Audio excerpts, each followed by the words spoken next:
Namaste, my friends.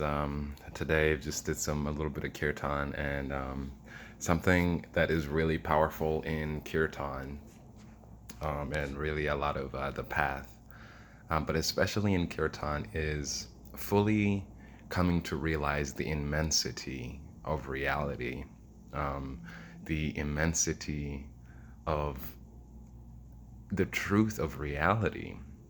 And a beautiful thing that happens in Kirtan and Bhakti, the path of devotion, is when you recognize this immensity, you realize that the only attitude which is proper for you to have is a sense of devotion, a sense of bowing down, a sense of submission, a sense of recognizing that you are the puniest, tiniest thing that is existing right now.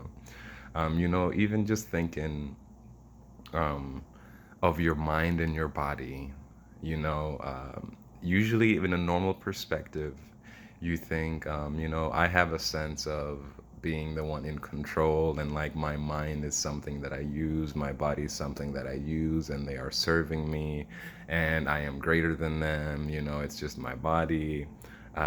People, when I look at people, I'm like, hey, they're more than their bodies, they're more than their minds, they're a deeper self. And all this perspective, this normal perspective, I guess the day-to-day perspective of being, this valuable thing which is above the mind and the body.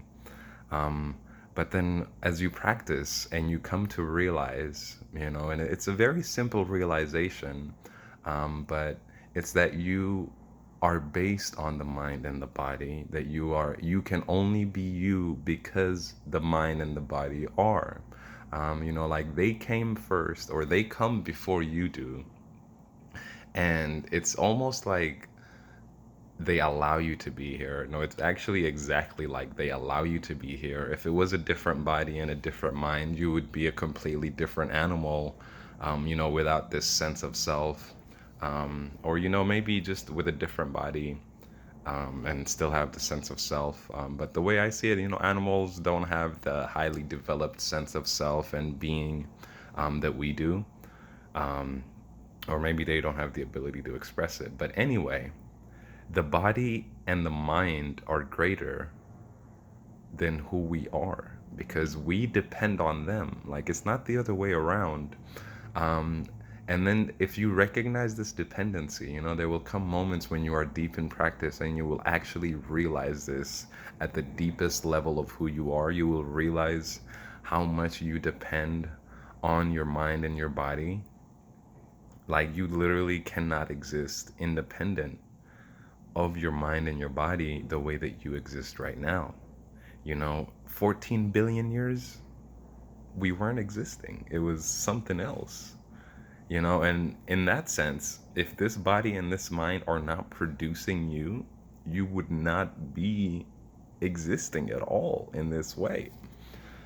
So really just seeing the perspective is what I'm talking about. And then when you go beyond your body and your mind and you go to the universe and how the universe and the earth and the sun and the atoms and everything allows your body and your mind to be, then you recognize the immensity of how dependent your mind and body are on the universe.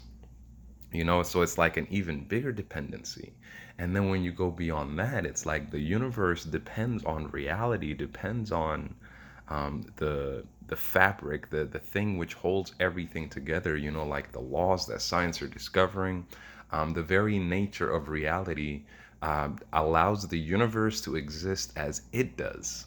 And it just keeps going back and back and back, and all these dependencies on this dependency, and only being able to exist because of this is supporting. You just go back and back and further all the way until the end, to the very root of reality. And you recognize that in this whole scale, in a universal scale, and even here on a purely mental and physical scale, you are the most dependent, that you're the most dependent thing in all of existence. And when you recognize this in kirtan, like I was recognizing today, there's nothing short of being devotional, like submitting your will, lowering yourself, humbling yourself, and recognizing that this is just your place in the universe. You are dependent upon all these things, and the only proper perspective to have on the things that you are absolutely dependent upon is a devotional aspect of just knowing your place. So that was today's kirtan practice, and the beauty of like understanding who you are more and more, and your place in the universe. Well, namaste, my friends.